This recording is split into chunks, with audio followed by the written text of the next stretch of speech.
আজই ডাউনলোড করুন আর এনজয় করুন আপনার পছন্দের শো।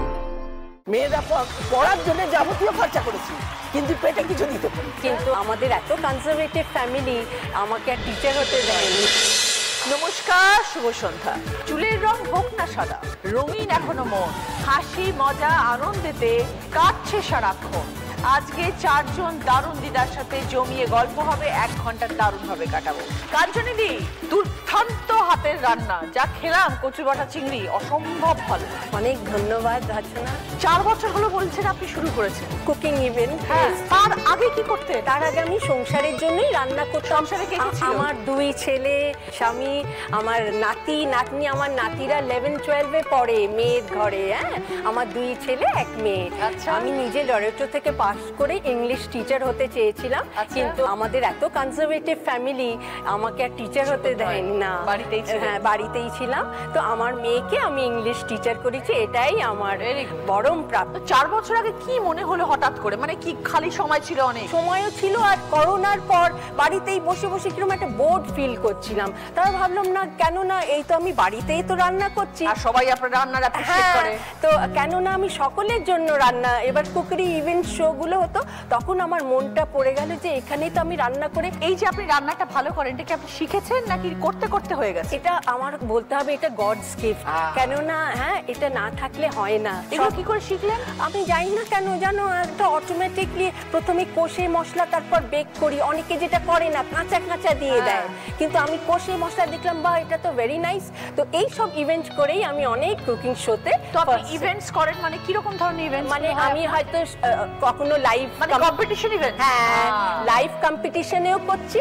আর অনেক সময় লাইভ কম্পিটিশন অনেকে করে না, অ্যাডমিনরা, তখন বলে বাড়ি থেকে রান্না করে আনতে। এবং আপনি খুব ভালো থাকুন, আপনি সুস্থ থাকুন। বানি দিদার সাথে কথা বলবো এবার বলুন দিদা, কি বলতে চান? আজকে আপনি আমার কাছে এসেছেন, এত মনের শখ পূরণ হয়েছে আপনার। শোনো, আজকে এত পরীক্ষা দিয়েছি, এত সব জীবনের এত পরীক্ষা দিয়েছি, কোথাও কিন্তু এত নার্ভাস হইনি। কিন্তু কে জানি রচনার কাছে এলে কেন নার্ভাস হয়ে যাচ্ছি। কালকে সারা রাত ঘুমাতে পারিনি। হ্যাঁ, এইদিকে রচনা ঘুরে যাচ্ছে আর বলছে এবার বলো, এবার বলো। আপনি মন থেকে যদি আমাকে ভালোবাসেন, তাহলে কিন্তু অনেক আগে আসতে পারতেন। আসলে সময় হয় না। সময়, আমি তো রিটায়ার করছি, তারপরে দুদিকে যাতায়াত করতে হয়, তারপরে আমার 5 ননাস, তার একটা মাত্র ভাই, 16খানা আমার ভাগনা ভাগ্নি। আজকে জন্মদিন, কালকে ওর অন্নপ্রাশন, কিছু না কিছু অনুষ্ঠান লেগেই আছে, সব লেগেই আছে। ননদ নন্দাই ননাসোরা 50 বছরের ম্যারেজ ডে করছে, এগুলো যে। আর আমার বর তো বাবা, বোন, ভাগনা, ভাগ্নি সব নিয়ে আগে থাকতে হবে, ওইখানে ওর যেতে। এত অনুষ্ঠান বাড়িতে খান বলেই আজকে এই অবস্থা হয়েছে। খাবো কি, আগে খেতাম, এখন তো খেতে পারি না। বয়স কত হলো দিদা? বয়স তো চুই চুই না গেলেও 70 হবে, কিন্তু মনের বয়স কম। শুধু একটু প্রেশারের ওষুধ খাই, আর এখন একটু কোলেস্ট্রলটা বেড়েছে। ভালো থাকবেন মানে দিদি। শোভা দিদা, বলুন এবার আপনার সম্বন্ধে একটু শুনি। আমার 2 মেয়ে, কিন্তু আমার পরিবার ভীষণ বড়। বাপের বাড়িতেও 9 জন ভাই বোন, শ্বশুর বাড়িতেও 9 জন। কাজে কাজেই কোনোদিন আর কি বিশ্রাম ছিল না। এখন আপনার সাথে কে থাকে? এখন আমার কাছে কেউ থাকে না। ছোট মেয়ে বেহালায় বিয়ে হয়েছে, বড় মেয়ে হাওড়ায় বিয়ে হয়েছে। আপনি একা থাকেন? আমি একা থাকি, আমার বাড়িতে তো লোক আছে, জায়গা আছে। সারাদিন কি করেন? সারাদিন কিছু করার নেই গো, ওই টুকটাক করে করি। আর আমাদের বাড়ির কাছে তো ঠাকুর মন্দির আছে, ওই একটু যাই। তারপর আমার তো বেলুড় মঠের দীক্ষা, ওখানে আমাদের পাদ মন্দির আছে, সেখানেও যাই। নাতিকে যে বলেছিলেন আপনাকে এখানে নিয়ে আসতে, কেন নিয়ে এলো না নাতি? নাতির সময় হয়নি বাবা। কি করে সে? সে সৌমদী মুখার্জি, স্বয়ংভূ। ও, আমাদের জগদ্ধাত্রী স্বয়ংভূ। আচ্ছা, আপনি দেখেন সিরিয়ালটা? ভালো লাগে নাতির অভিনয়? ভালো লাগে। যখন ওই মারধর করে তখন বাবা কেঁদে বাউড়ি, আর তারপর যখন ওইসব ফুলের মালা টালা দিয়ে নিয়ে যাচ্ছিল, সেই সপ্তাহটা ধরে আর সিরিয়াল দেখিনি। ওই অবস্থা কি দেখতে পারি আমি? আমি তো ওই জন্য আপনাকে বারবার জিজ্ঞেস করছি, কারণ স্বয়ংভূ তো আমাকে বলেছে যে আমার দিদা আসছে আজকে, এবং আমাকে একটা মেসেজও পাঠিয়েছে। নাতি তো ভীষণ দুরন্ত, তবে দাদু দিদা সবাই ওকে খুব ভালোবাসে। ওর বাবার বাড়িতেও সব একটাই ছেলে তখন ছিল। ও যখন বললো যে অভিনয় করবে আপনার ভালো লেগেছিল? না, সম্মতি আমার ছিল, ওর বাবার একটু অমত ছিল, ওদের সব চাকরিজীবী তো। স্বয়ম্ভু আপনাকে কি মেসেজ পাঠিয়েছে এবার আমরা দেখাবো। হ্যালো রচনা দি, কেমন আছো? দিদা কেমন লাগছে? জি বাংলা তাহলে তোমার স্বপ্নটা পূরণ করলো, তাই তো?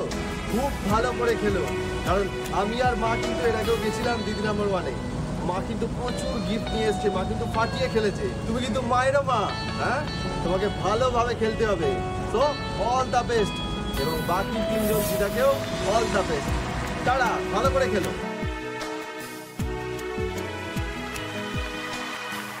অরুণা দিদা অনেক বড় পরিবার। আমার শ্বশুরবাড়ির পরিবার খুব বড়, কিন্তু আমার বাপের বাড়ির পরিবার খুব ছোট। আমার বাবা এক ভাই, একটাই ছেলে। আচ্ছা। তাদের আমরা 5 ভাই বোন, 3 বোন 2 ভাই। আমার ছোটবেলাটা খুব ভালো কেটেছে।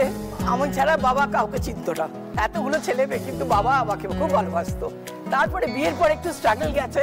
স্ট্রাগল বলা মানে 2 মেয়ে, আমার 2 মেয়েকে মানুষ করা মানে খুব কষ্ট।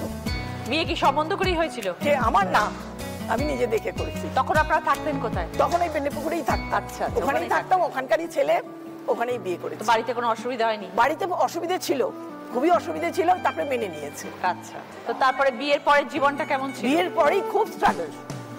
আমার হাজবেন্ড তখন বেশি কিছু কাজ করতো না, ওহো। অল্প কাজ ছিল। তারপরে আমার বাচ্চা 2টো মেয়ে হয়েছে।